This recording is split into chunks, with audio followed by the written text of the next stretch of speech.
Hi, this is the demo of DDGen, a software tool from Viavia Labs Private Limited.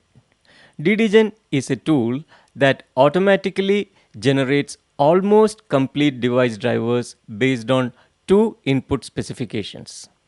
The two input specifications are device programming sequence or DPS and runtime specification or RTS. As of now, DDGen is a command line tool. On command line, to specify the input DPS file, the "-e option is used and the "-s option is used to specify the RTS input. The tool runs in an interactive mode, allowing the user to make some modifications to the generated code. A list of features or programming sequences specified in the DPS is listed out, and the user can edit a file called viavia flist.txt during tool runtime to modify the names of the features or to deselect some undesired features. The user can decide on which all interrupts are to be enabled by editing a file called viavia int list.txt during the tool runtime. Let us now take a look at the input files and the generated output code. We will first take a look at some of the specifications in DPS. This DPS is for Intel's 82567 gigabit Ethernet card. As can be seen, DPS supports C-style multi-line comments. It also supports a couple of other types of comments like C single-line comment. The include directive tells the tool to include the specified file as part of the compilation process. This can be used to modularize DPS, and it is usually used to write the device register specification in a separate file. Register specification. Registers are classified as control registers, general purpose registers, interrupt registers, etc. All the registers belonging to a particular class will come as a part of a block that is started by a keyword, followed by an opening curly brace and ended by a closing curly brace. The keyword will indicate the class of the register. Each register specification consists of its name, size in number of bits, and its offset from the first register. The size is specified inside a pair of square brackets, and the offset is preceded by the @ symbol. All other information pertaining to a register will be part of this block. This information consists of the following: the mode in which the software can access the register. It can be read, write, or read-write. What should be the value in the register when the device is reset? A brief description of the register, which will be printed out as a comment in the generated output code, and information about all the fields. The specification for a field in a register consists of the keyword field, followed by the name of the field and the low bit and high bit positions of the field specified between a pair of corner brackets. The rest of a field specification is specified inside a block. This information consists of software access mode for the field, how the field should be cleared, and a brief description about the functionality of the field. Again, the description will be dumped as C comment in the output code. In case a register or field is not meant to be accessed by the software, the keyword reserved can be used to indicate it. Device specification gives the tool information about the name of the device class to which the device belongs, etc. The descriptor spec gives the tool information about the type of descriptors supported by the device. This specification is required when the software has to provide the device with buffers. There can be separate specifications for transmit and receive, or there can be a single specification in case common buffers are used for both transmit and receive.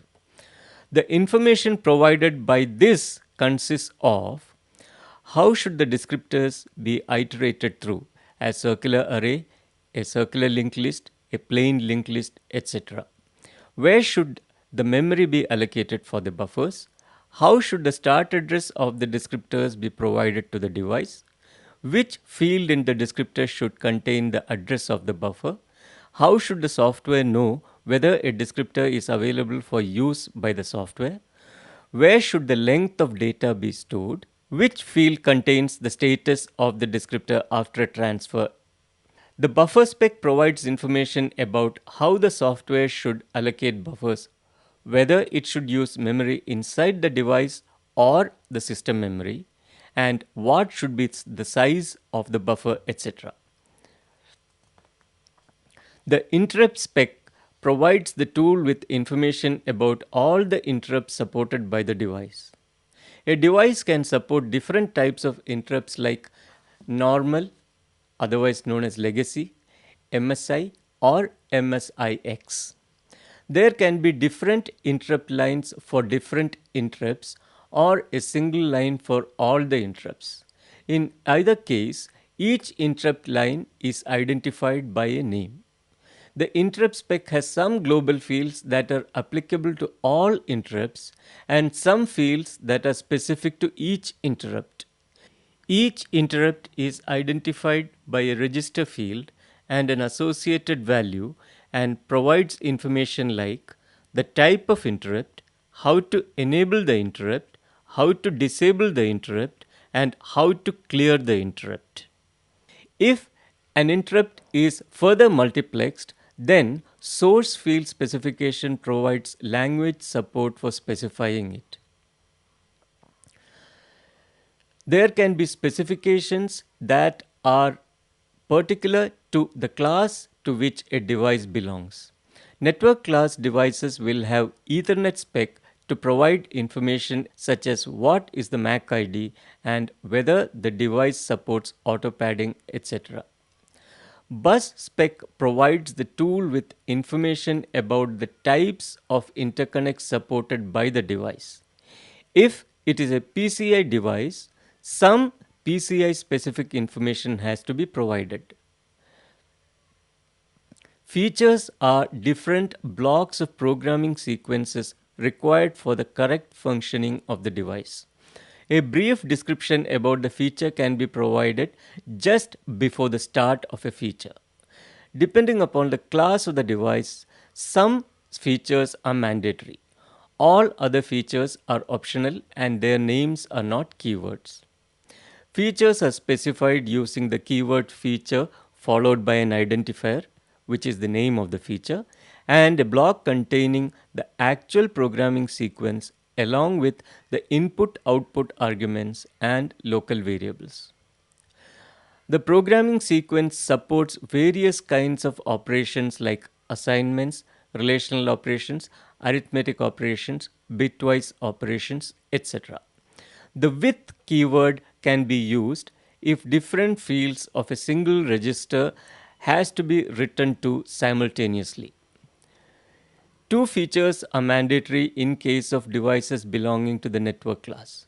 One is pre-transmit, and in this example, an input argument specification can be seen.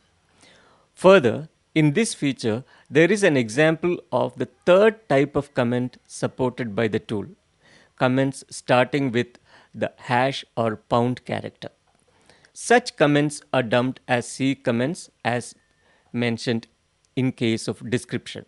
The other mandatory feature for network class of devices is the post receive feature. The RxOK feature demonstrates the use of bitwise operators and relational operators. There are two programming sequences identified by two keywords, init and finit. Init is the programming sequence that must be executed when the device is being started up. Similarly, finit is the programming sequence to be executed when the device is being shut down. The poll keyword is a programming construct that will result in the generation of a while loop that will keep on looping until the condition specified as part of the construct is satisfied. Now, a brief look at RTS. The runtime specification provides the tool with the necessary information about the system or software environment. RTS code, the demo of DDGen by Viavia Labs is complete. Thank you for your patience.